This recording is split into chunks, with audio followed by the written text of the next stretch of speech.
La providencia parece que ha permitido que estemos de nuevo con ustedes en una nueva edición de su programa, Ellos sí pudieron.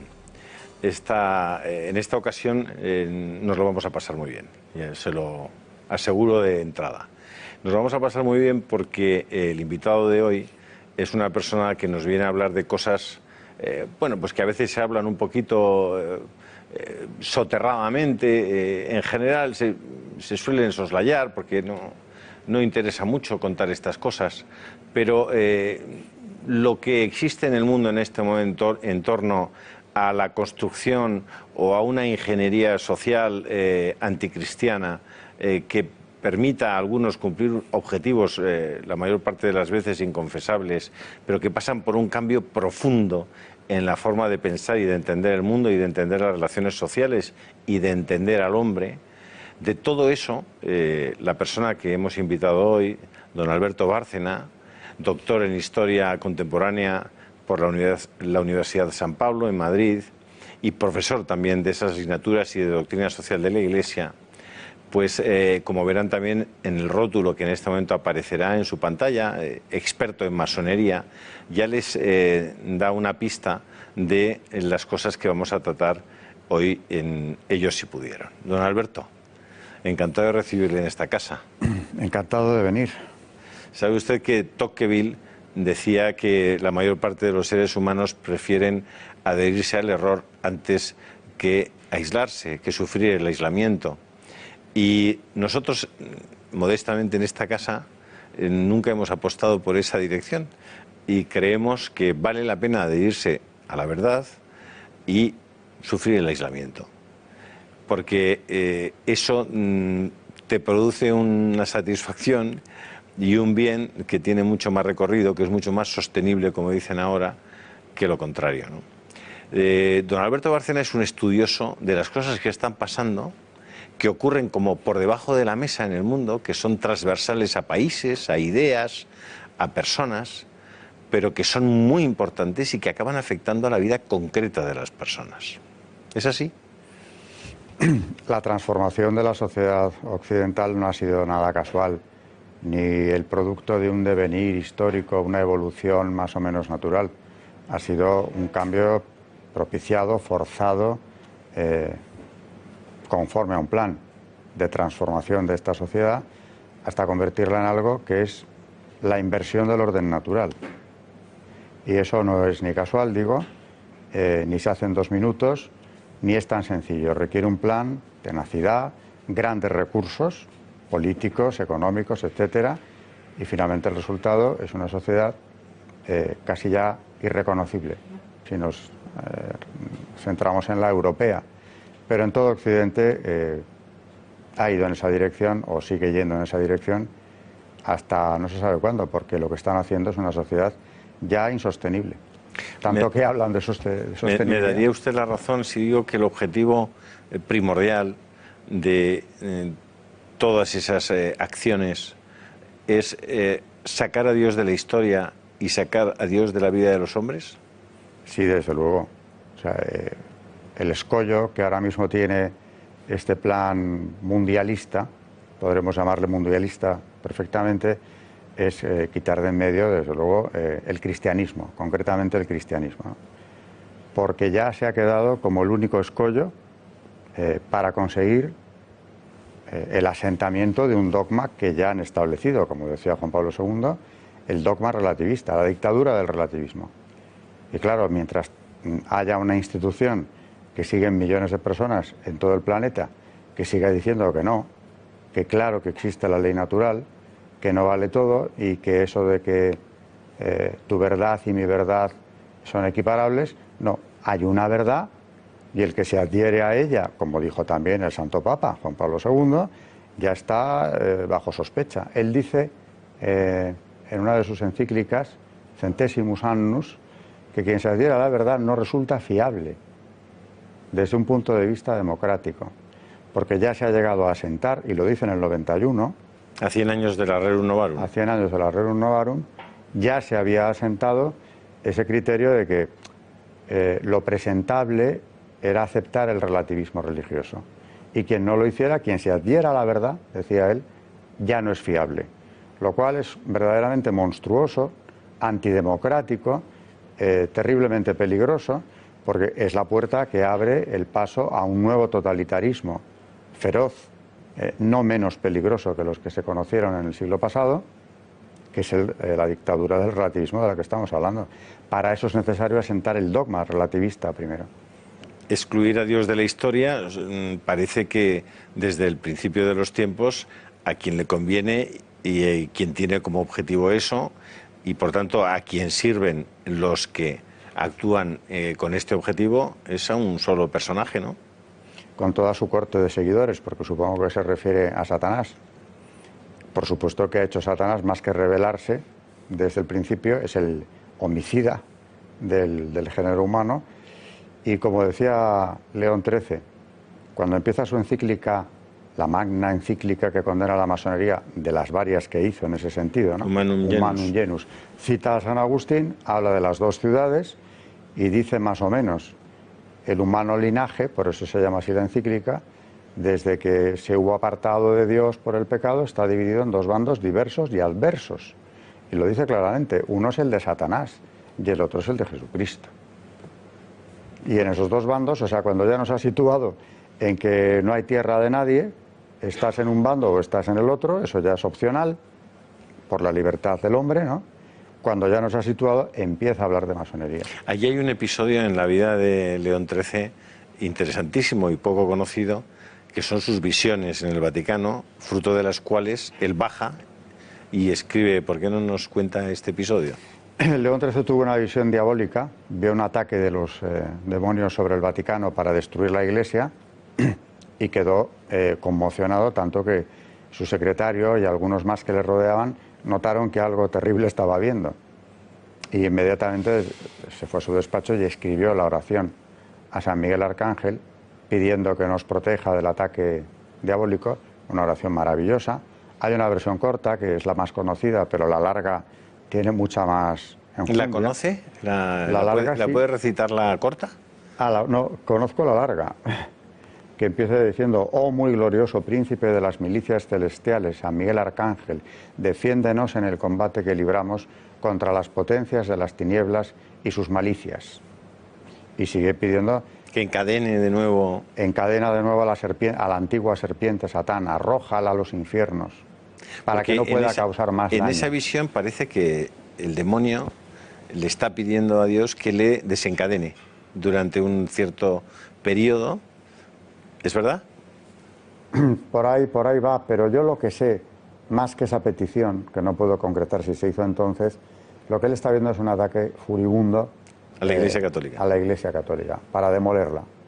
Y no es que eso lo figure, no es en sentido figurado ni un poner en concreto lo que se veía, ¿no? Un ataque ya muy fuerte a la Iglesia Católica, sino que ve, de hecho, una visión de las fuerzas preternaturales de los demonios atacando a la Iglesia, y queda tan aterrado por ello que no solo escribe la oración, sino que da instrucciones de que esto se rece al acabar la misa en todo el mundo católico, cosa que estuvo haciéndose en la mayor parte de las iglesias hasta mediados del siglo XX, donde misteriosamente se dejó de hacer.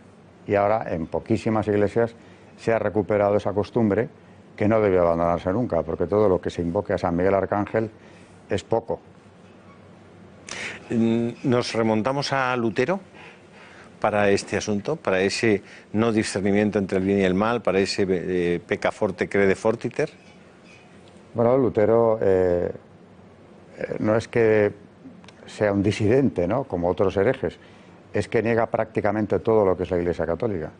Niega la tradición, la patrística, o sea, toda la labor de los santos padres, los dogmas los pulveriza todos, salvo dos, que es mentira, porque dicen que mantiene dos, no mantiene dos, mantiene el bautismo, y eso de la Eucaristía lo mantiene de aquella manera, porque se ha cargado el orden sacerdotal. Por tanto, ¿quién va a consagrar? ¿Quién va a conseguir? No, se carga la transubstanciación. Claro. Entonces ha dejado el bautismo. Y claro, con ello, como digo yo siempre, por sintetizarlo mucho, priva al hombre de los canales de la gracia más fuertes que deja el Señor, y los deja aquí. Para enfrentarse al mal. Al malo. al malo, que es mejor llamarle el malo, como le llamaban en el Padre Nuestro primeramente, ¿no? Y sin esos canales de gracia el hombre está inerme. Por una parte hace eso, y por otra parte ya establece lo del libre examen, que al final, claro, es la puerta al relativismo. Y la libre interpretación de los textos bíblicos. Entonces, siendo así eso, ¿ha sentido usted alguna sorpresa por la reivindicación que se ha hecho recientemente y muy arriba de la figura de Lutero?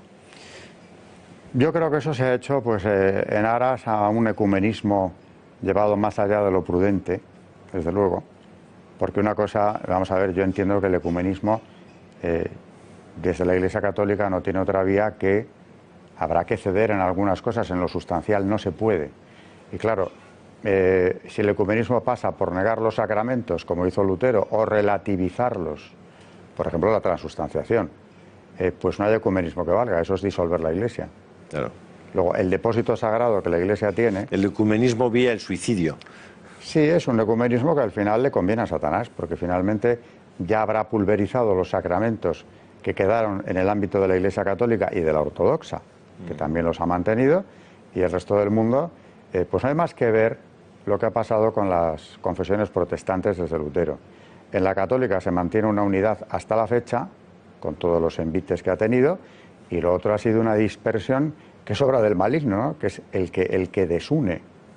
¿Y cuántas iglesias protestantes hay? Y de esas iglesias protestantes, ¿cuántas sectas han nacido? ¿Por qué? Porque no hay una autoridad, no hay un magisterio, y eso es lo que yo diga en cada momento.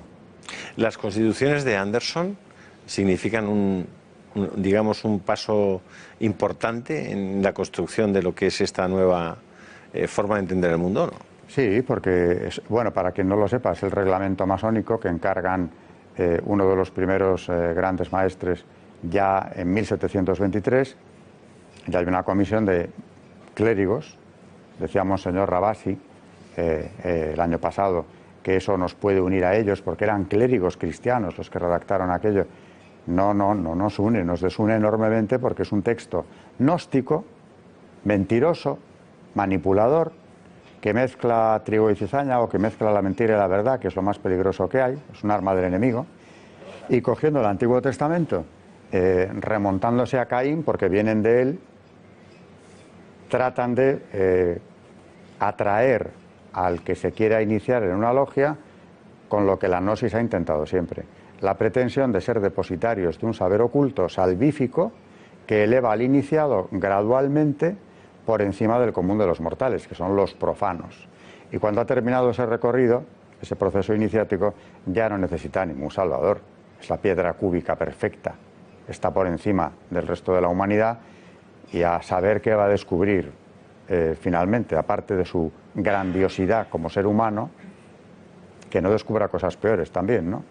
Pero en cualquier caso, ese proceso que se inicia, que las constituciones de Anderson... ¿De qué año son las constituciones? 1723. 23, por tanto, digamos que el año siguiente nace Immanuel Kant, que muere en 1804, me parece que vivió 80 años, y todo el hegelianismo, Nietzsche, todo lo que es el corazón de la filosofía alemana, europea, del siglo XIX, bebe de eso, ¿no? Tiene mucho que ver porque la influencia de las logias masónicas en el 18 ya es grande, van de la mano de los ilustrados, los filósofos de la Ilustración francesa, que todos se autoproclaman filósofos y llegan a constituir como un partido político prácticamente. La mayor parte están iniciados en logias y por tanto reciben de esas logias no ya un racionalismo, porque no son racionalistas, es falso ese racionalismo de la Ilustración, son mucho más gnósticos a veces. Y ese elemento gnóstico viene de la masonería a través de las constituciones de Anderson, que todos ellos avalaban. Y claro, yo siempre digo que la gnosis, que se considera herejía, para mí no lo es siquiera, porque no parte del error y la soberbia de un heresiarca, parte de una manipulación elaborada muy a conciencia para desviarte de la verdad. Vamos a parar unos pocos minutos, muy poquitos, y seguimos hablando de masonería, y le voy a preguntar por los protocolos de los sabios de Sion. Hasta ahora mismo.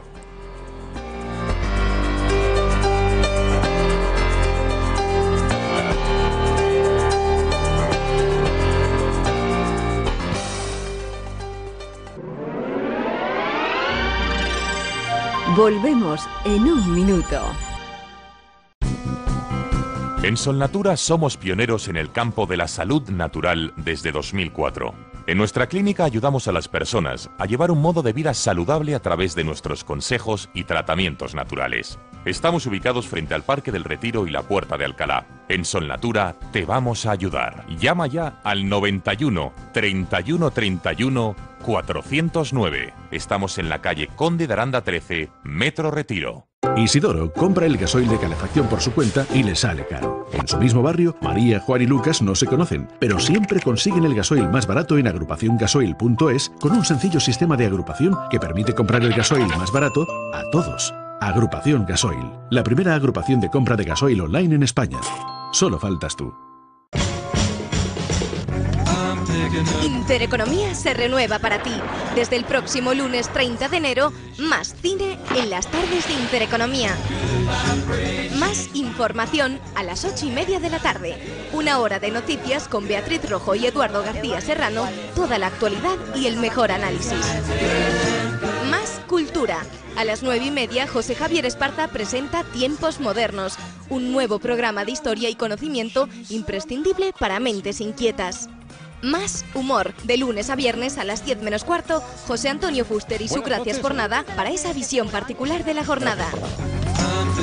Y por supuesto, Más Gato. El programa estrella de la cadena llega con nuevas caras y los contenidos más interesantes. A las 10 de la noche, El Gato al Agua de la mano de Gonzalo Vans. Más intereconomía que nunca.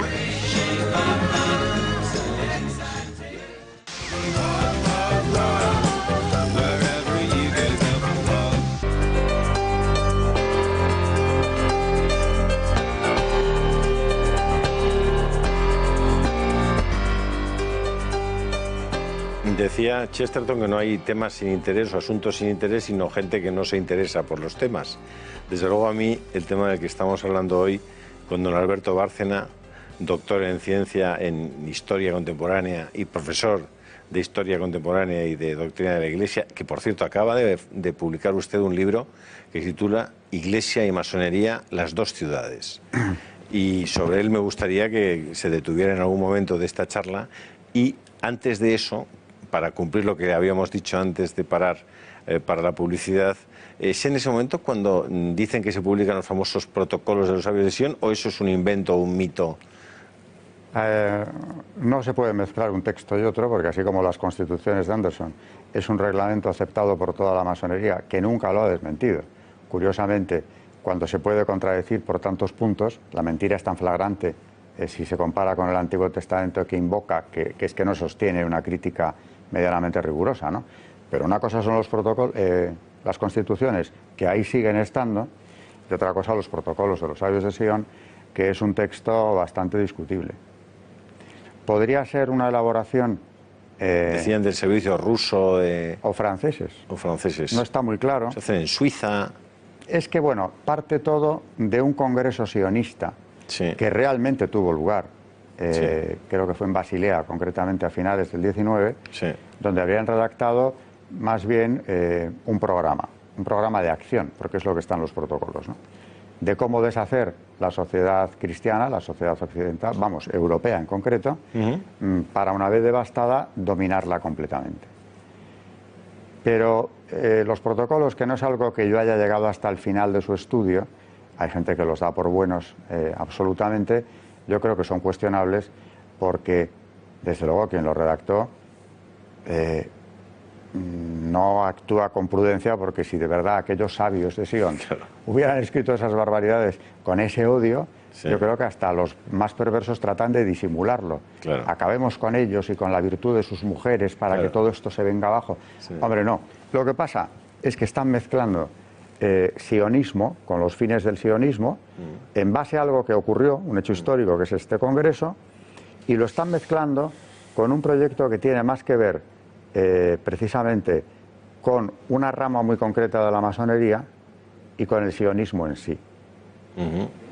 O sea que es peligroso seguir por ahí, ¿no? Y yo no avalo los protocolos. Pues vamos a hablar de su libro. me interesa mucho. ¿Por qué escribe este libro, Iglesia y masonería? Pues ha sido providencial, totalmente, porque yo es un tema que he seguido desde mi juventud. Pero empecé a profundizar hace unos años cuando en la propia universidad, una parte de ella, la Señoribus, que es la de mayores del CEU, me encargan hacer un seminario de masonería. Que eso, claro, atrae mucho a la gente, porque es el misterio, el oculto, y se llena. Siempre que hay un seminario de masonería, viene mucha gente. Y hice un primer seminario en 2011, principios de 2011, que también tuvo un éxito enorme y se habló mucho de él. Y yo comprendí enseguida al hacer aquello, y al hablar en clase de masonería, que había que seguir profundizando en esto y darlo a conocer.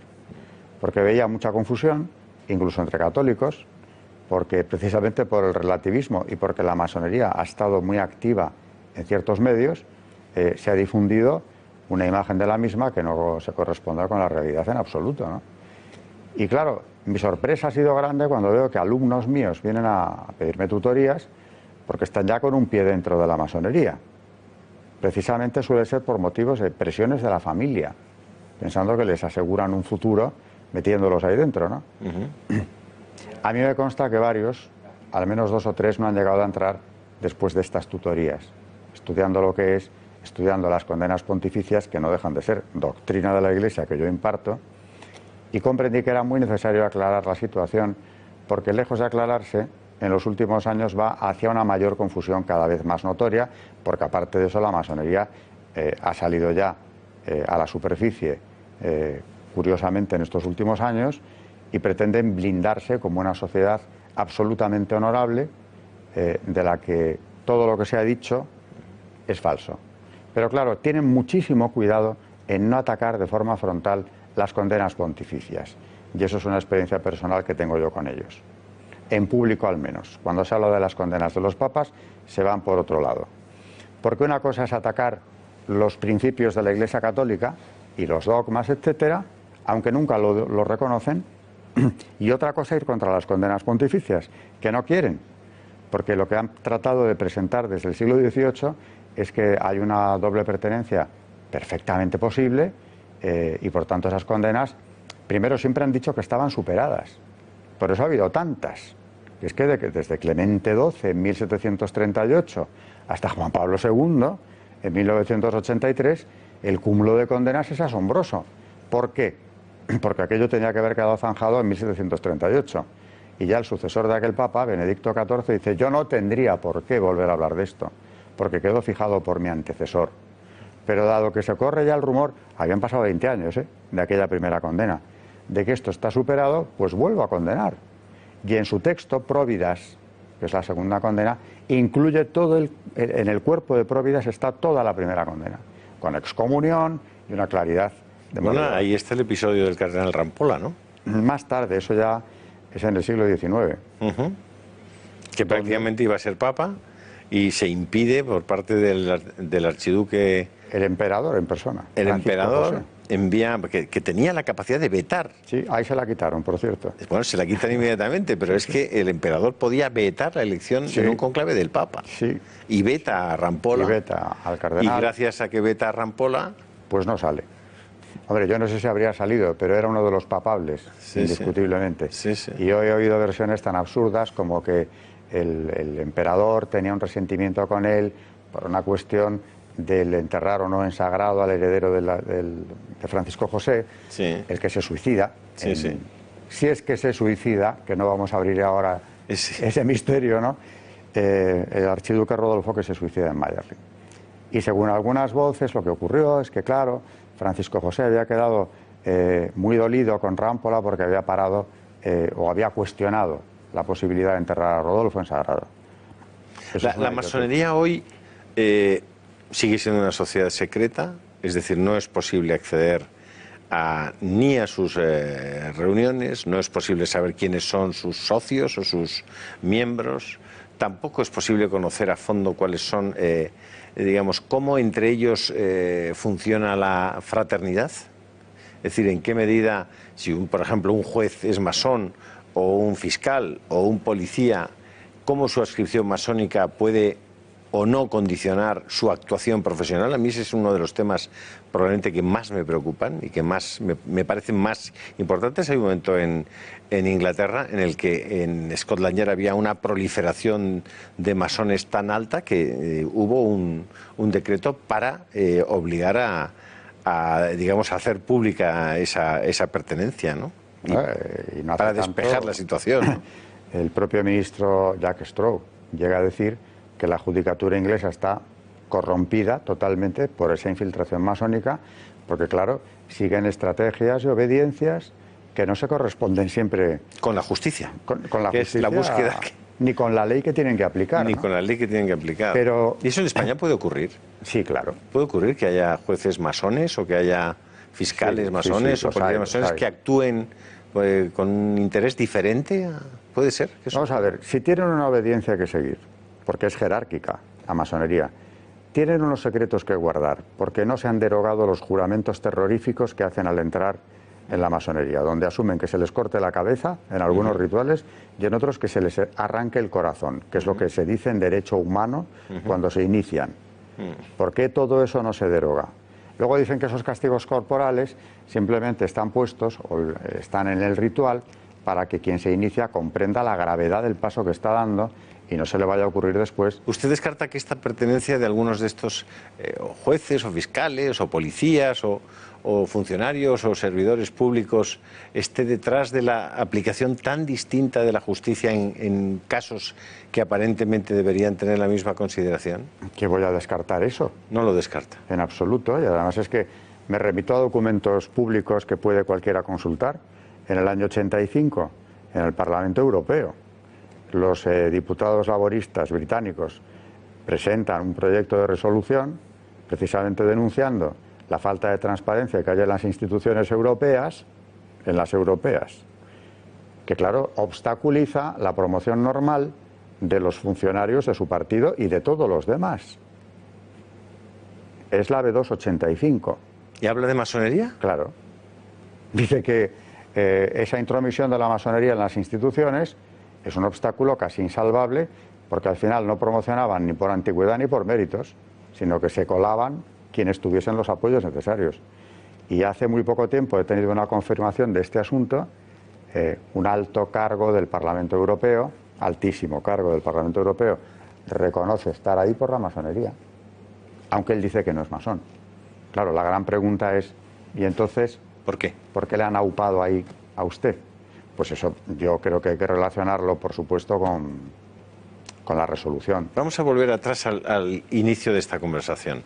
Hablábamos de un proyecto de ingeniería social para construir un modelo de sociedad antropológico, psicológico, completamente distinto, en el que se excluye la presencia de Dios en la sociedad y en la que se busca construir a un hombre que quede al margen del bien y del mal, instalado en ese relativismo moral. Y existen un montón de instituciones en este momento que representan en la práctica ese proyecto de construcción o ese proyecto de ingeniería. Podemos hablar de la UNESCO, podemos hablar de la UNICEF, de la ONU, es decir, las instituciones en torno a la ONU, a la Organización Podemos de Naciones hablar de Unidas. todas las agencias de Naciones Unidas. ¿Cómo ha sido ese proceso? A partir de la conferencia de Pekín, ¿eso viene de antes? No, eso se destapa ya de una forma muy burda en Pekín. Juan Pablo II es quien mejor analizó la situación y la denunció entonces y se puso en contra, porque aquello era la demolición de la familia, el pisotear el derecho fundamental a la vida, que como decía también el Papa, si no construimos una declaración de derechos sobre esa plataforma, ¿qué podemos pedir o defender si la vida no? Esa fue su lucha, y ese fue su desgaste. Y por eso aquel Papa carismático, universalmente admirado de los primeros años del pontificado, ya en los 90 tiene unos ataques demoledores, porque se ha posicionado contra lo que ese nuevo orden mundial utiliza como ariete para terminar con un sistema de valores cristianos. Esa ingeniería social, don Alberto, tiene en su frontispicio probablemente una palabra clave que se llama esterilidad. Claro. ¿Por qué?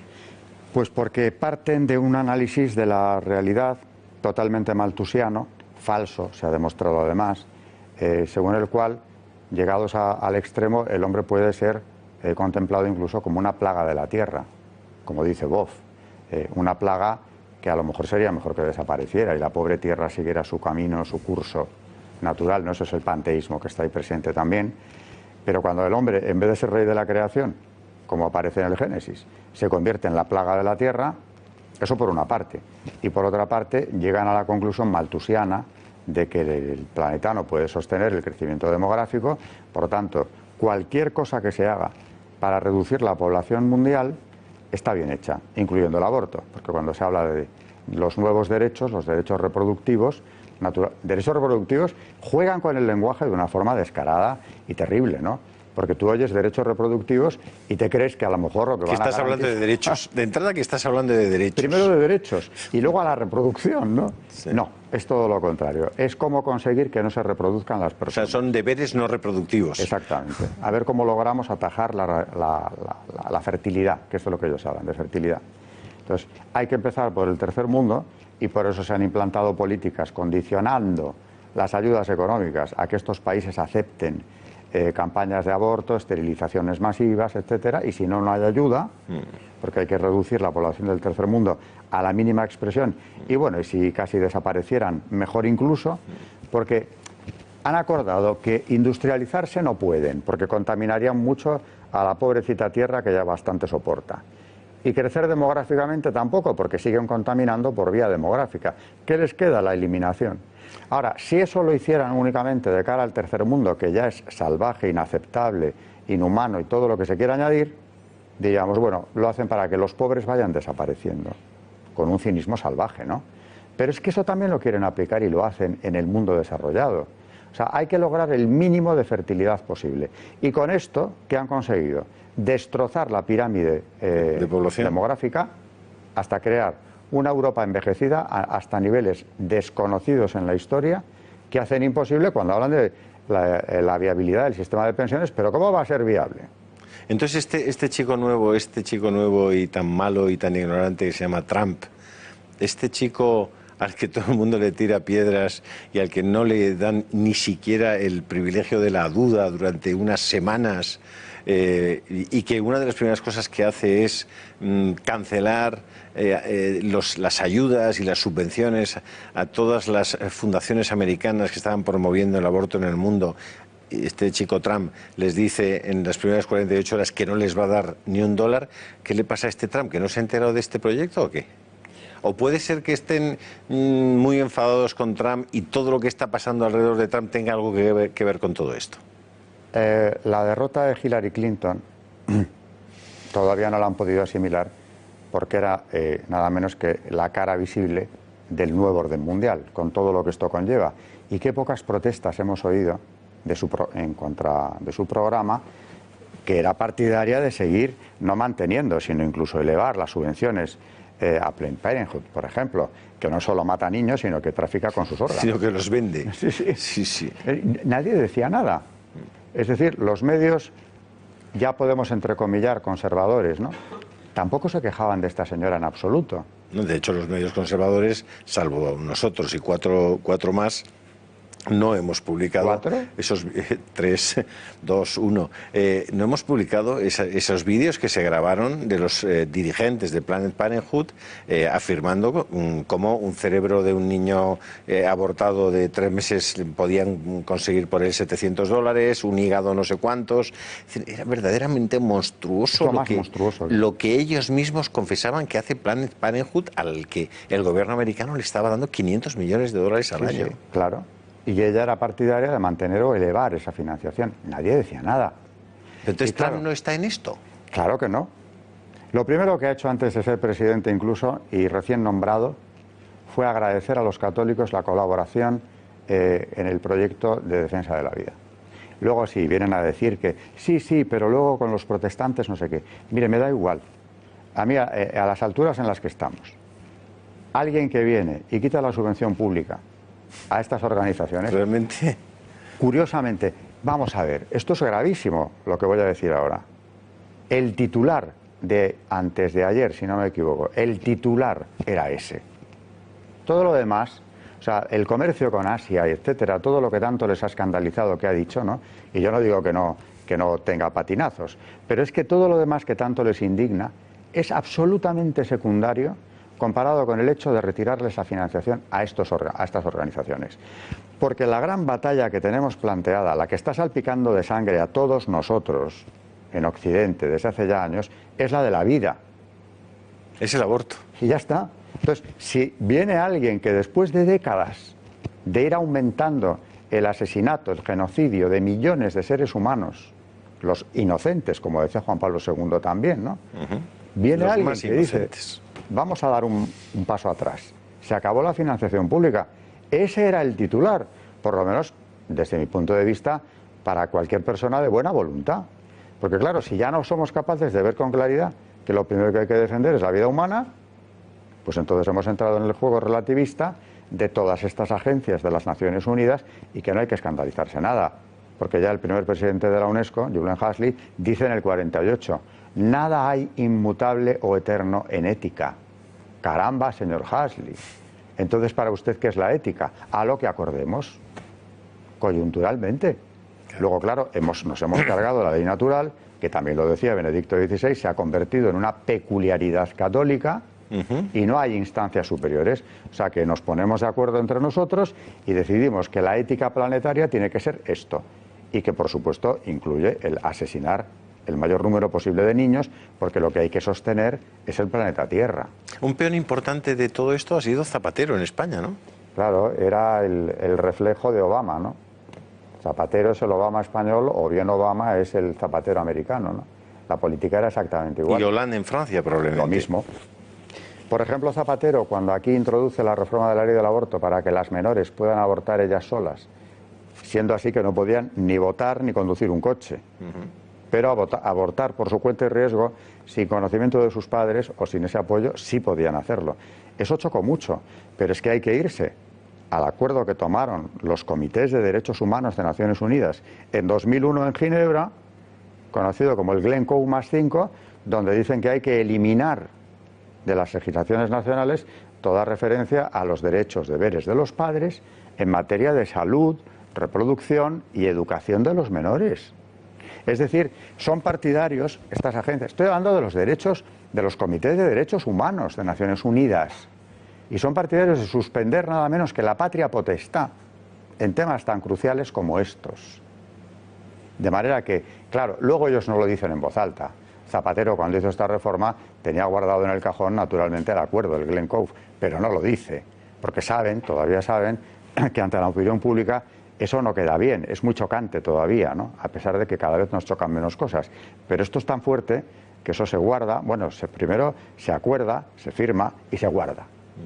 Pero claro, quien quiera llevarlo a la práctica o promueva esas políticas en su país, tiene un paraguas internacional de una organización tan respetable como las Naciones Unidas, que me dan una cobertura llegado el caso.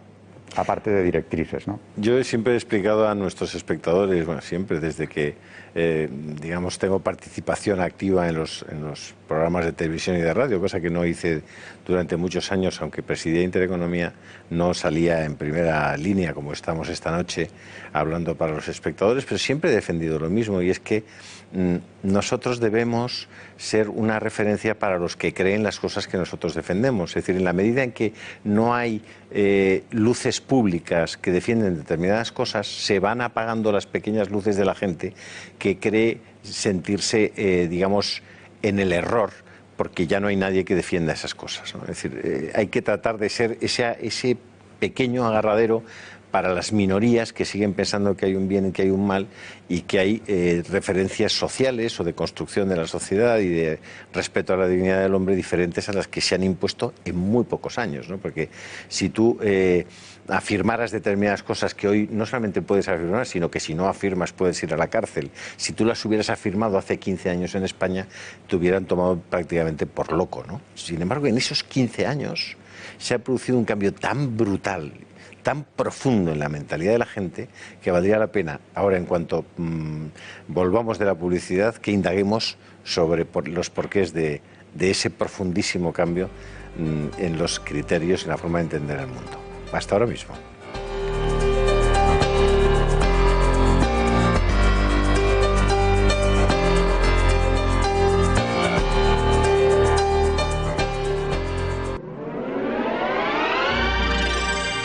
Volvemos en 2 minutos. En Solnatura somos pioneros en el campo de la salud natural desde 2004. En nuestra clínica ayudamos a las personas a llevar un modo de vida saludable a través de nuestros consejos y tratamientos naturales. Estamos ubicados frente al Parque del Retiro y la Puerta de Alcalá. En Solnatura te vamos a ayudar. Llama ya al 91 31 31 409. Estamos en la calle Conde de Aranda 13, Metro Retiro. Estimado inversor, DEGIRO está trabajando para convertirse en el mayor broker de España, ofreciendo prácticamente todos los mercados del mundo con las tarifas más bajas. Una operación de 10.000 euros en acciones españolas con DEGIRO solo cuesta 6 euros, un 77% más barato que en otros brokers online. Abra una cuenta gratuita en degiro.es. Juan, ¿has visto mi teléfono? Vaya. Oye, Mónica, ¿a ti te gusta este tal Luis? Siento decepcionarte. ¿Sí? Luis no es un ligue, es trabajo. Oh. ¿Job to you? ¿Job tuya? ¿Job today? ¿A quién no le gustan las vacaciones? Exciting and new. Come aboard. We're expecting you. Capitán Stubin. Capitán Stubin. Acuda al puente. Life's sweetest reward. Let it flow. De lunes a viernes, de 12:30 a 1:30, disfruta de las mejores vacaciones en el mar en Intereconomía. Será un viaje divertidísimo. Soy María Jesús Barreñada, presidenta de Aredos Abogados, doctora en Derecho, abogada y abogada Rotal. Si tienes un problema jurídico, no dudes en contactar con nosotros, te lo solucionaremos. Este despacho ha sido galardonado con el Premio a la Excelencia Profesional porque defendemos tus derechos, financiamos tus procedimientos, tu problema jurídico lo hacemos nuestro y te lo solucionamos. Hola, soy José Antonio Fuster y me gustaría hacerles una pregunta. ¿Están preparados para un informativo satírico de lunes a viernes en Intereconomía? Bien, yo tampoco. Gracias por nada, con José Antonio Fuster. De lunes a viernes a las 10 menos cuarto. Solo en Intereconomía, ¿eh? Ah.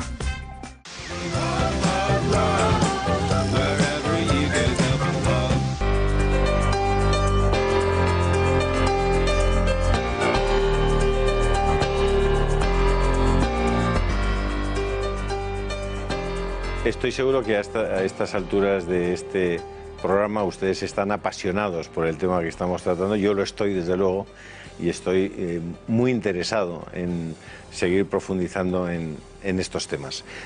Hay un libro maravilloso que probablemente usted conoce, de Miquel Porta Perales, que se titula El totalismo, en el que Porta cuenta una experiencia psicológica llevada a cabo en una universidad americana, en virtud de la cual, digamos que son una serie de alumnos que están en una clase y se ponen de acuerdo para que un profesor que acostumbra a pasear por el frontal del aula mientras está dando la clase, se ponen de acuerdo en que cuando el profesor esté en la parte izquierda del aula, la clase en su conjunto haga una mueca de sonrisa, de que están a gusto, y cuando se mueva por la parte derecha del aula, todos hagan una mueca como de un cierto disgusto. ¿De acuerdo?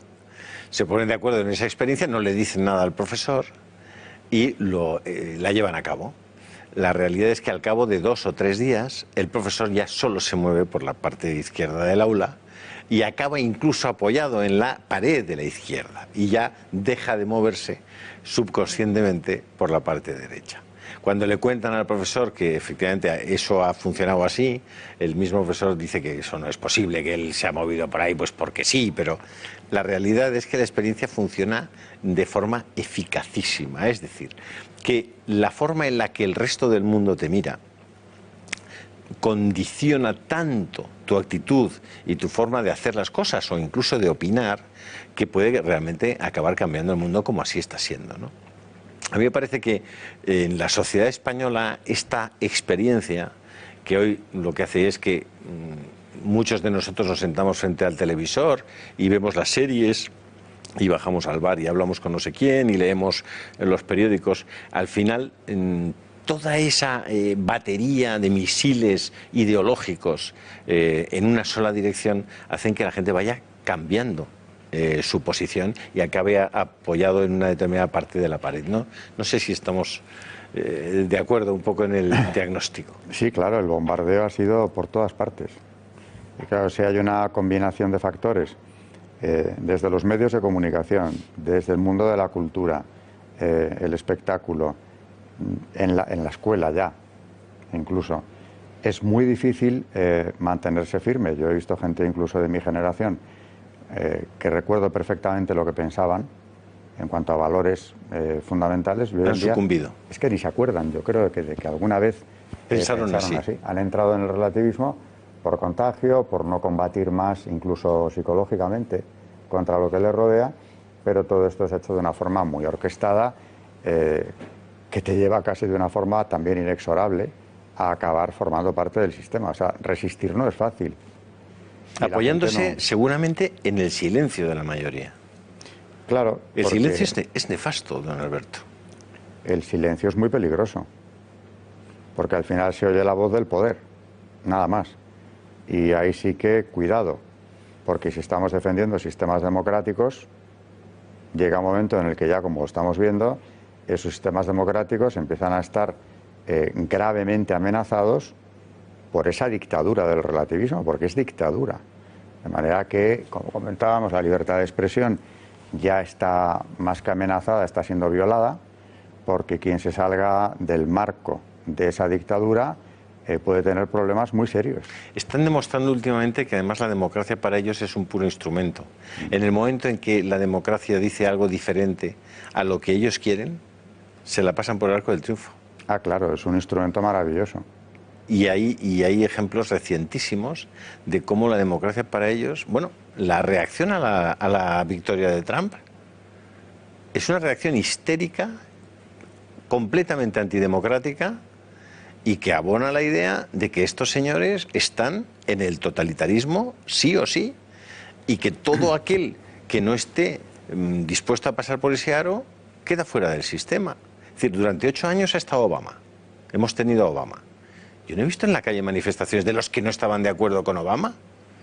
Nadie salió a hacerle la vida imposible a un señor que tenía su propia ideología y tenía su propio calendario, su propia agenda. Llega con otra agenda y los que no están de acuerdo pretenden hacerse lo imposible, si no lo matan. El acuerdo de paz de Colombia ha sido realmente la apoteosis de la antidemocracia.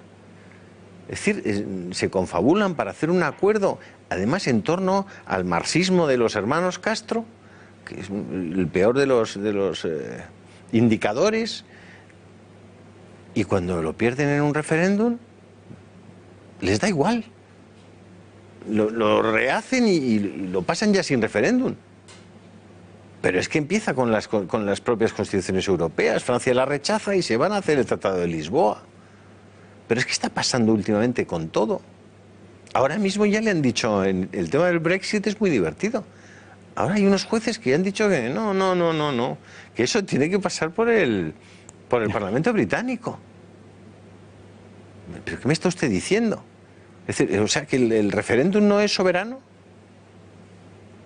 Se plantean las cosas de forma completamente distorsionada. Aquí estamos aceptando que la no celebración de un referéndum en Cataluña sería antidemocrática, cuando lo que es profundamente antidemocrático es plantear un referéndum en Cataluña, puesto que lo que ha habido es un referéndum que se llama Constitución, que votamos todos y que prevé expresamente que no pueda celebrarse eso.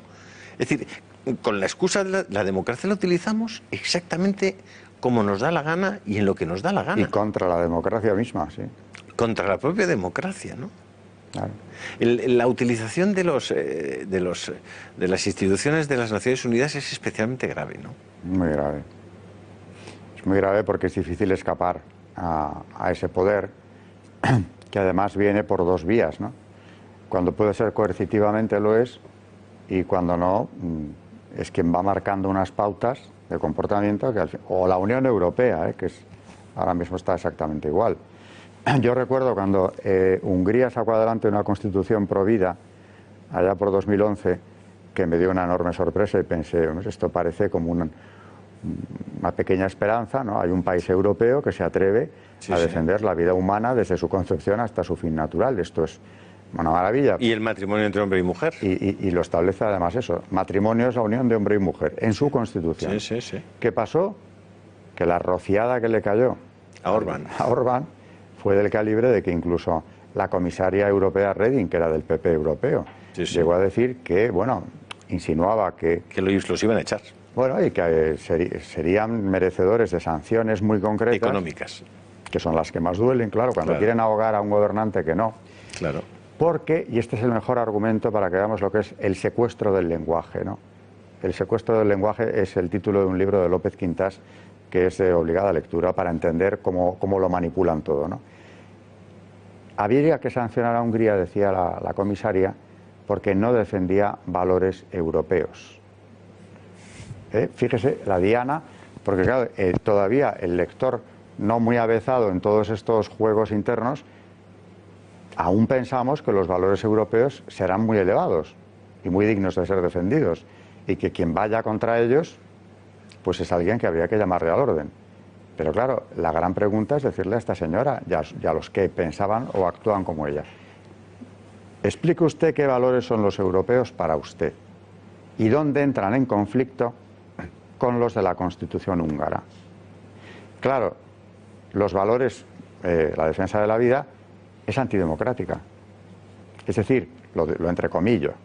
Es decir, dentro del esquema internacional mundialista, ellos están en la declaración de lo que llaman los nuevos derechos, que no son aditivos, sino sustitutivos de los proclamados, y ahí, entronizado como principalísimo, eso ya lo quería Clinton, el derecho humano universal al aborto, sin plazos, ni supuestos, ni nada. Esos son los nuevos derechos, o también los derechos reproductivos, ¿no? Por tanto, que venga un gobernante a decir, no, yo según la ley natural, que además va unida a la razón, porque es que la razón se calla a trozos sin ley natural. Evidente. Yo me mantengo en la ley natural. Pues a ver, hay que sancionar a este señor.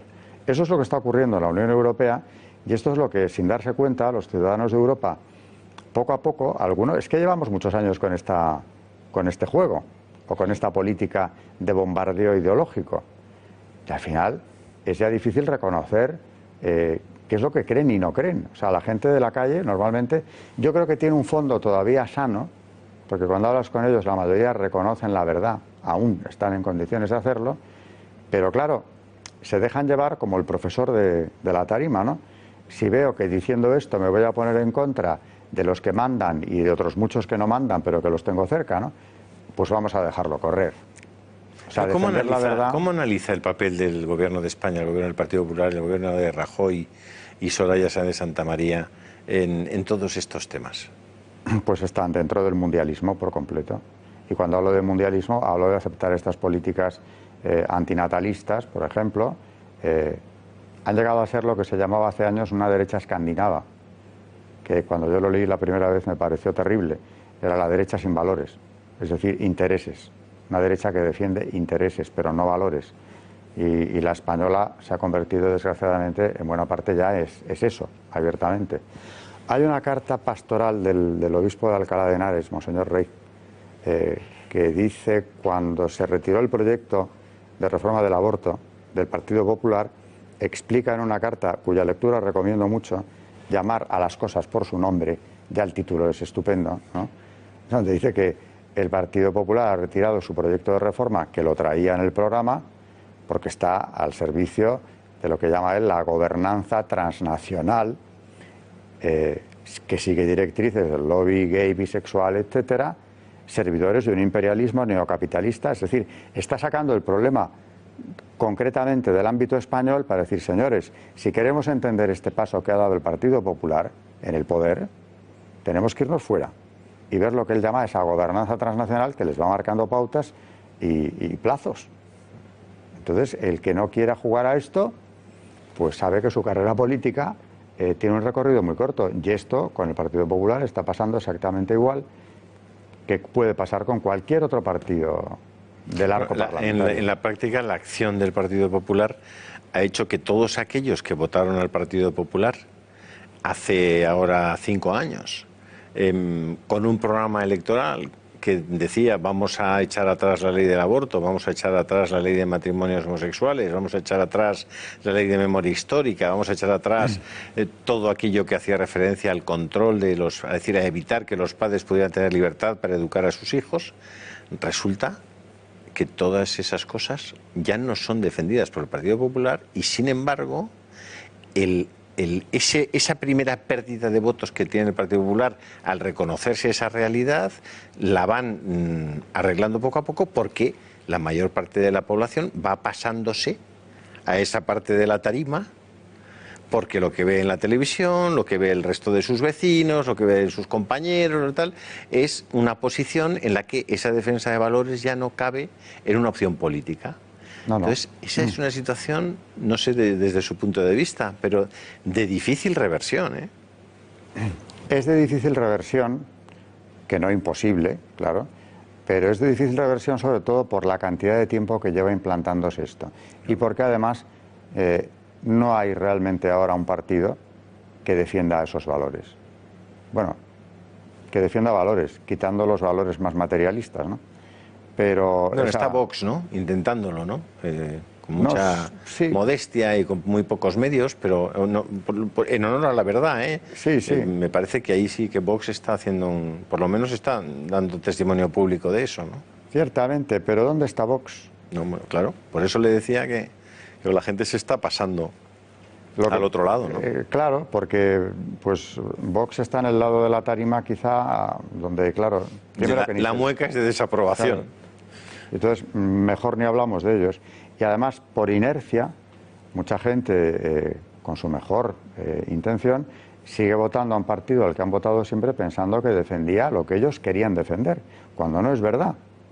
Entonces, cuando se encuentran con que en cuestión de principios fundamentales están exactamente igual que el partido de la oposición, no van a hacer nada. Claro, porque el problema no es... El problema sí es que no defiendan las cosas que decían que iban a defender.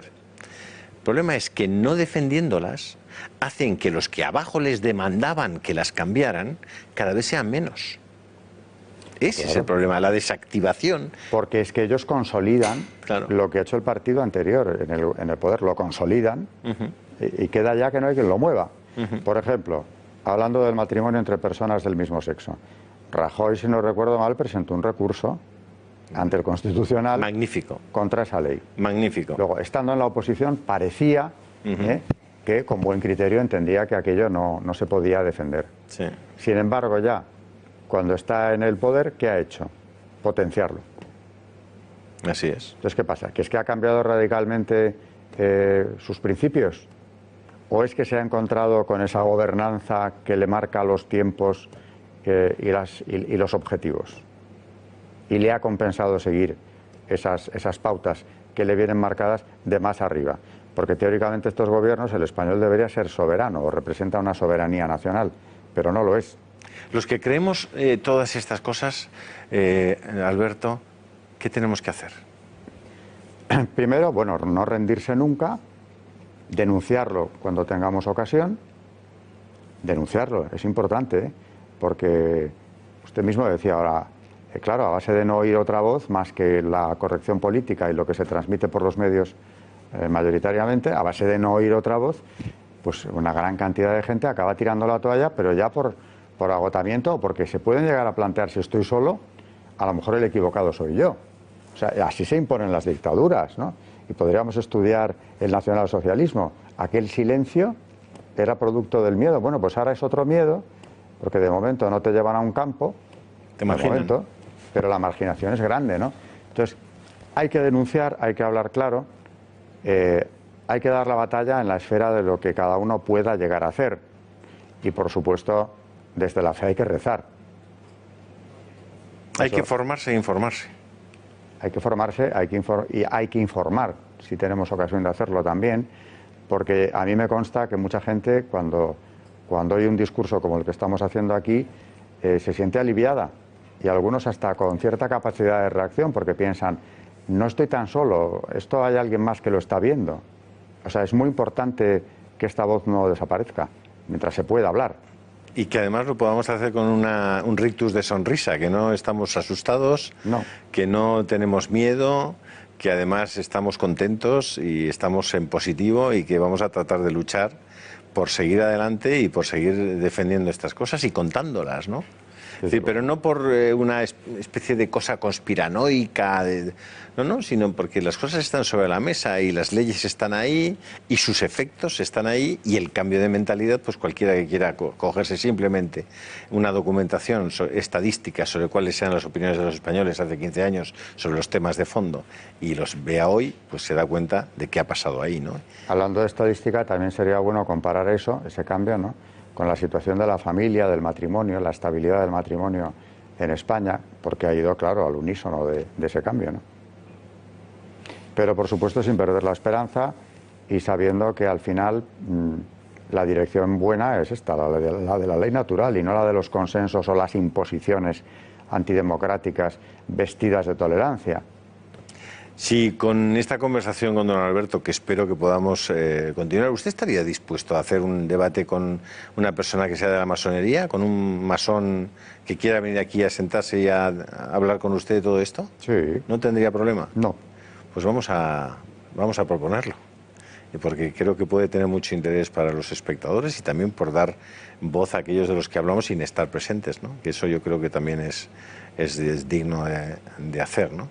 Bueno, si les ha servido para ponerse a pensar un poco, para decidir formarse e informarse en todas estas materias, para discriminar todas las informaciones y todos los inputs que les lleguen desde cualquier medio de información o de cualquier medio cultural, y para reflexionar sobre lo que sea mejor para nosotros y para nuestros hijos y para nuestra sociedad, pues ha valido la pena este programa.